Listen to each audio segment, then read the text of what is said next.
ओम नमः शिवाय। हर हर महादेव। आप सभी को सावन मास की बहुत बहुत शुभकामनाएं। आप सभी भक्तों पर भगवान भोलेनाथ और माता पार्वती की कृपा सदैव बनी रहे। आप सभी भक्तों का मेरे चैनल पर बहुत बहुत स्वागत है। आज सुनेंगे हम सावन मास कथा का अध्याय 7, जिसे मंगला गौरी व्रत का वर्णन या महात्म भी कह सकते हैं। जब भगवान शिव कहते हैं कि हे सनत कुमार, अब मैं अति उत्तम भौम व्रत का वर्णन करूंगा, जिसके अनुष्ठान करने मात्र से वैधव्य नहीं होता है। विवाह होने के पश्चात 5 वर्षों तक यह व्रत करना चाहिए। इसका नाम मंगला गौरी व्रत है। यह पापों का नाश करने वाला है। विवाह के पश्चात प्रथम श्रावण मास के शुक्ल पक्ष में पहले मंगलवार को यह व्रत आरंभ करना चाहिए।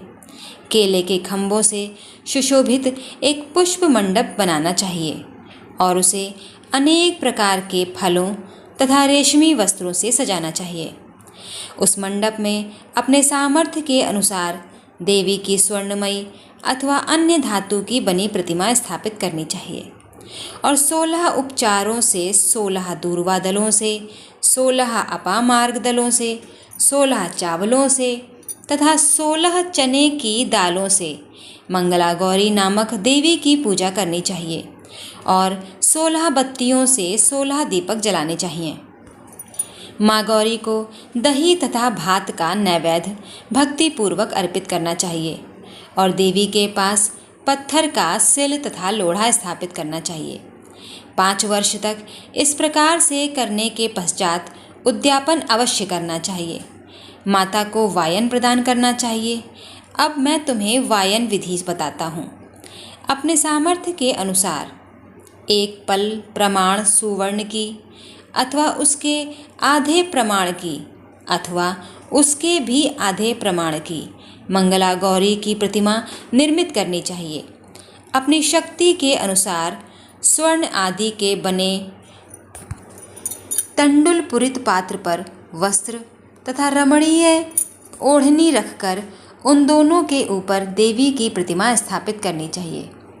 साथ ही साथ चांदी से निर्मित सिल तथा लोढ़ा रखकर माता को वायन प्रदान करना चाहिए। इसके बाद 16 सुहागिनियों को प्रयत्नपूर्वक भोजन कराना चाहिए। हे विप्र, इस विधि से व्रत करने पर 7 जन्मों तक सौभाग्य बना रहता है और पुत्र पौत्र आदि के साथ संपदा विद्यमान रहती है। तत्पश्चात सनत कुमार जी कहते हैं, सर्वप्रथम इस व्रत को किसने किया था और किसको इसका फल प्राप्त हुआ था?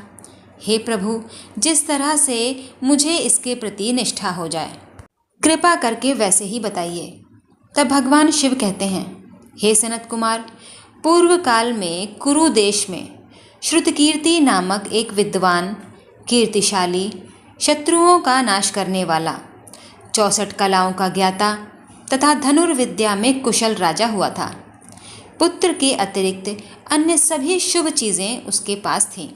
राजा के पास धन, वैभव, संपदा किसी की कोई कमी नहीं थी। अतः वह राजा संतान के विषय में अत्यंत चिंतित हुआ, क्योंकि उसके पास कोई भी संतान नहीं थी। और जब ध्यानपूर्वक देवी की आराधना करने लगा, माता गौरी उस राजा की कठोर तपस्या से अति प्रसन्न हुई और प्रसन्न होने के पश्चात वे राजा से बोली, हे राजन, वर मांगो। तब श्रुतकीर्ति बोला, हे देवी, आपके दर्शन पाकर मैं कृतार्थ हो गया। यदि आप सचमुच में मुझ पर प्रसन्न हैं तो मुझे एक सुंदर पुत्र दीजिए। हे देवी, आपकी कृपा से अन्य किसी भी वस्तु का मेरे पास अभाव नहीं है। उसका यह वचन सुनकर माता मंगला गौरी पवित्र मुस्कान से बोली, हे राजन, तुमने अत्यंत दुर्लभ वर मांगा है, फिर भी कृपावश मैं तुम्हें यह अवश्य दूंगी।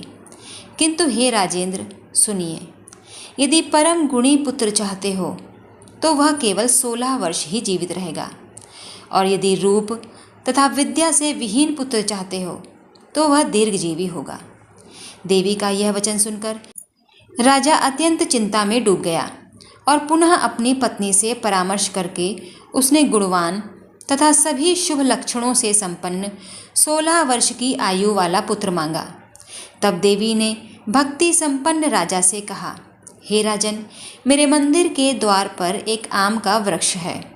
उसका एक फल लाकर मेरी आज्ञा से अपनी पत्नी को खाने के लिए दे दो। इससे वह शीघ्र ही गर्भ धारण करेगी, इसमें कोई संदेह नहीं है। प्रसन्न होकर राजा ने ठीक वैसा ही किया। उसकी पत्नी ने गर्भ धारण किया और 10वें महीने में उसने देवपुत्र तुल्य सुंदर पुत्र को जन्म दिया। तब हर्ष तथा शोक से युक्त राजा ने बालक का जातक कर्म आदि संस्कार किया और शिव का स्मरण करते हुए उनका नाम चिरायु रखा।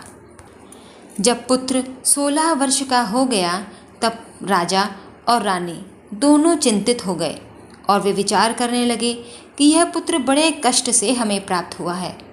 हमें इसकी दुखद मृत्यु अपने सामने देखने का कष्ट प्राप्त होगा। हम यह सब कैसे सह सकेंगे? ऐसा विचार करके राजा ने पुत्र को उसके मामा के साथ काशी भेज दिया। प्रस्थान के समय राजा की पत्नी ने अपने भाई से कहा, मेरे भाई, मेरे पुत्र का ध्यान रखना, उसे अपने साथ काशी ले जाओ। मैंने भगवान मृत्युंजय से पूर्व में पुत्र के लिए प्रार्थना की थी और कहा था, हे प्रभु, मैं अपने पुत्र को आपकी कृपा के लिए आपके पास भेजूंगी, अथवा जगतपति की यात्रा के लिए मेरा पुत्र आपके पास अवश्य आएगा। अतः आप मेरे पुत्र को आज ही ले जाइए और सावधानी पूर्वक इसकी रक्षा कीजिएगा। अपनी बहन की बात सुनकर मामा अपने भांजे को लेकर चल पड़ा। कई दिनों तक चलते चलते वह आनंद नामक नगर में पहुंचा। वहाँ सभी प्रकार की समृद्धियों से संपन्न वीरसेन नाम वाला राजा रहता था। उस राजा की एक सर्वगुण संपन्न युवावस्था प्राप्त मनोहर तथा रूपवती मंगला गौरी नामक कन्या थी। सभी उपनामों को तुच्छ करके सौंदर्य अभिवृद्धि को प्राप्त वह कन्या किसी समय अपनी सखियों के साथ नगर के उपवन में क्रीड़ा करने के लिए गई हुई थी। उसी समय वह चिरायु तथा उसका मामा वे दोनों भी वहां पहुंच गए। उन कन्याओं को देखने की लालसा से वहीं विश्राम करने लगे। इसी बीच विनोदपूर्वक क्रीड़ा करती हुई उन कन्याओं में से किसी एक ने कुपित होकर राजकुमारी को कुछ अपशब्द कह दिए। तब उस अशुभ वचन को सुनकर राजकुमारी ने कहा, तुम अनुचित बात क्यों बोल रही हो? मेरे कुल में इस प्रकार की तो कोई नहीं है। मंगला गौरी की कृपा से तथा उनके व्रत के प्रभाव से विवाह के समय जिसके सिर पर मेरे हाथ से अक्षत पड़ेंगे, हे सखी, वह यदि अल्प आयु वाला होगा तो भी चिरंजीवी हो जाएगा। इसके बाद वे सभी कन्याएं अपने अपने घर चली गईं। वही दिन राजकुमारी का विवाह भी था। बाहिक देश के दृढ़धर्मा नामक राजा के सुकेतु नाम वाले पुत्र के साथ उसका विवाह निश्चित किया गया था। वह सुकेतु विद्याहीन, कुरूप और बहरा था। तब सुकेतु के साथ आए हुए उन लोगों ने विचार किया कि इस समय कोई दूसरा श्रेष्ठ वर ले जाना चाहिए और विवाह संपन्न हो जाने के बाद वह सुकेतु पहुँचे। तदंतर चिरायु के पास जाकर उन लोगों ने उसके मामा से याचना की कि आप इस बालक को हमें दे दीजिए, जिससे हमारा कार्य सिद्ध हो जाए। इस पृथ्वी पर परोपकार के समान दूसरा कोई धर्म नहीं है। उनकी बात सुनकर चिरायु का मामा मन ही मन बहुत प्रसन्न हुआ, क्योंकि इसने उपवन में पहले ही कन्या मंगला गौरी की बात सुन ली थी। फिर भी उसने एक बार कहा कि आप लोग इसे किस लिए मांग रहे हैं? कार्य की सिद्धि हेतु वस्त्र, अलंकार आदि मांगे जाते हैं, वर तो कहीं नहीं मांगा जाता। तथापि आप लोगों का सम्मान रखने के लिए मैं इसे दे रहा हूँ। इसके बाद चिरायु को वहाँ ले जाकर उन लोगों ने विवाह संपन्न कराया। सप्तपदी आदि के हो जाने पर रात्रि में शिव पार्वती की प्रतिमा के समक्ष उस चिरायु ने हर्षयुक्त होकर मंगला गौरी के साथ शयन किया। उसी दिन चिरायु के 16 वर्ष पूर्ण हो चुके थे और अर्धरात्रि में साक्षात काल सर्प रूप में वहां आ गया। इसी बीच संयोगवश वह राजकुमारी जाग गई। उसने उस महासर्प को देखा और वह भय से व्याकुल होकर कांपने लगी। तब उस कन्या ने धैर्य धारण करके 16 उपचारों से सर्प की पूजा की और पीने के लिए उसे दूध प्रदान किया। उसने दीनता भरी वाणी में उस सर्प की प्रार्थना की और स्तुति की। मंगला गौरी प्रार्थना करने लगी कि मैं उत्तम व्रत करूंगी, इससे मेरे पति जीवित रहें।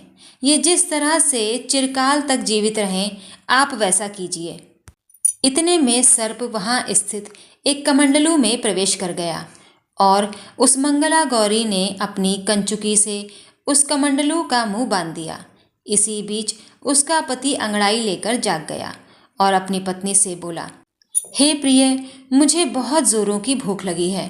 तब मंगला गौरी अपनी माता के पास जाकर उनसे वह खीर, लड्डू आदि ले आई और उसके द्वारा प्रदत्त भोज पदार्थ को उसने प्रसन्न मन होकर खाया। भोजन के पश्चात हाथ धोते समय उसके हाथ से अंगूठी गिर पड़ी। तांबुल खाकर वह पुनः सो गया। इसके बाद मंगला गौरी कमंडलू को फेंकने के लिए जाने लगी।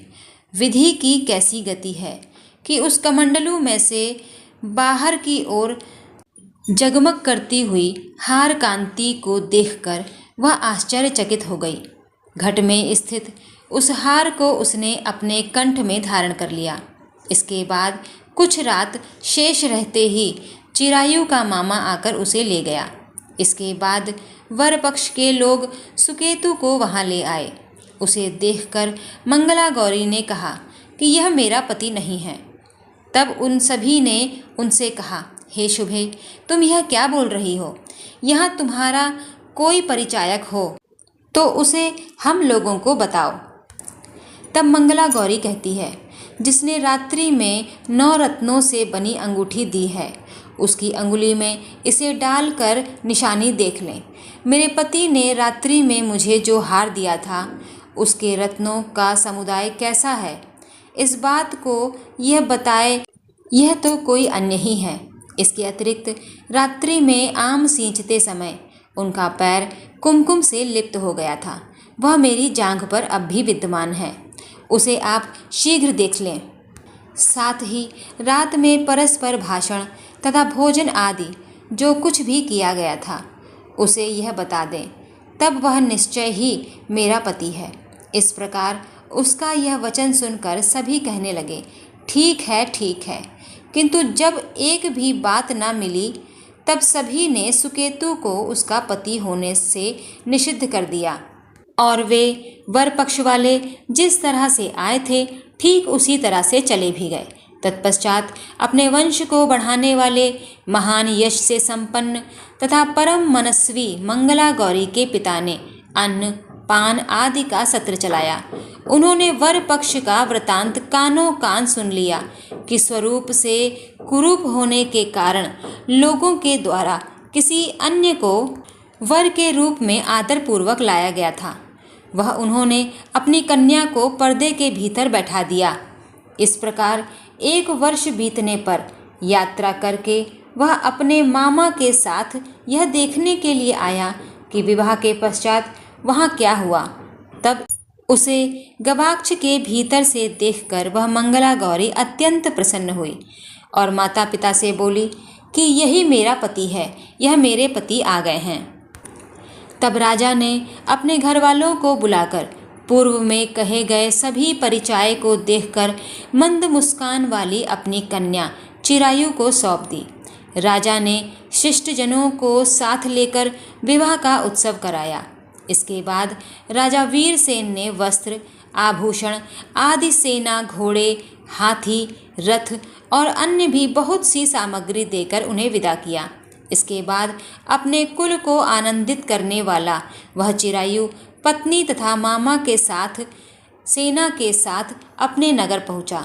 नगर में चिरायु के आने की खबर आग की तरह फैल गई। तब लोगों के मुख से उसे आया हुआ सुनकर उसके माता पिता को विश्वास नहीं हुआ। उन्होंने सोचा कि प्रारब्ध अन्यथा कैसे हो सकता है। इतने में वह अपने माता पिता के पास आ गया और स्नेह से परिपूर्ण वह चिरायु भक्तिपूर्वक उनके चरणों पर गिर पड़ा। तब उस पुत्र का मस्तक चूमकर उन दोनों ने परम आनंद की प्राप्ति की। पुत्र वधू मंगला गौरी ने भी सास ससुर को प्रणाम किया। तब सास उसे अपनी गोद में बैठाकर सारा वृतांत शीघ्रतापूर्वक पूछने लगी। हे महामुने, तब पुत्र वधू ने भी मंगला गौरी के उत्तम व्रत महात्म तथा जो कुछ घटित हुआ था वह सब वृतांत बताया। तत्पश्चात भगवान शिव कहते हैं, हे सनत कुमार, मैंने आपसे इस मंगला गौरी व्रत का वर्णन कर दिया है। जो कोई भी इसका श्रवण करता है अथवा जो इसे कहता है उसके सभी मनोरथ पूर्ण हो जाते हैं, इसमें संदेह नहीं है। सूत जी बोले, हे ऋषियों, इस प्रकार शिव जी ने सनत कुमार को यह मंगला गौरी व्रत बताया। उन्होंने सभी कार्यों को पूर्ण करने वाले इस व्रतों को सुनकर महान आनंद की प्राप्ति की। भगवान भोलेनाथ ने जिस प्रकार से पुत्र चिरायु और पुत्र वधू मंगला गौरी पर अपनी कृपा की है, मैं भगवान से प्रार्थना करती हूँ कि वे हम सबका कल्याण करें। श्रावण मास के 7वें अध्याय की कथा यहीं समाप्त होती है। आपको ये कथा कैसी लगी मुझे कमेंट में राधे राधे, जय श्री राम, हर हर महादेव लिखकर बताना मत भूलिएगा। मेरे वीडियो को लाइक करिएगा, शेयर करिएगा। मेरे चैनल को सब्सक्राइब नहीं किया है तो प्लीज़ सब्सक्राइब कर लीजिएगा। तब तक के लिए हर हर महादेव।